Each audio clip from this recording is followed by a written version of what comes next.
Sa videong ito, makikita ang mga patak ng dugo sa loob ng isang bahay sa Barangay Alhis, Bacolod City at sa isang kwarto, tumambad ang duguan at wala ng buhay na lalaki na may mga paso rin sa mukha. Ang biktima, 38 anyos na high school teacher sa Bacolod City. Ayon sa chief tanod na isa sa mga unang rumisponde, nabutan pa nila ang sospek sa loob ng bahay. Pagsulod, nakita iya ang isa a katawo nga nagaguyod sa isa man katawo, nagahublas pa, nasunugid sa kag ti do nag-ako man sa nga kinastigo ya anay antis ya ginpainom muriatic acid. Nagtangka o manong tumakas ang sospek. Sulod sa CR kay saka sa sir sa babaw kisame, nagrinungkado lang atop.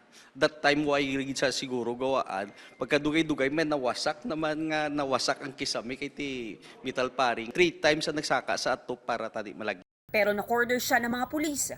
Sa investigasyon, lumabas na bago ang krimen. Pumunta sa lugar ang sospek na isang college student. Nag-inuman pa sila ng biktima. Hindi siya nagakinanglan siya sang kwarta, no? Mahulam siya sa biktima. So isa na sa ginalantaw naton nga ang gulo nga nag-request ini siya sang kwarta sang habang inom sila. Na siya minor, sir, adult na siya. Although bisan ng balon nga estudyante siya, adult na gid siya, so he could decide on his own. May panghuna-una man siya nga iya. He's 24. So kabalo na gid siya sang sala kag sang tsakto. Sinampahan na ng reklamong murder ang suspect na hindi na nagbigay ng panig sa news team.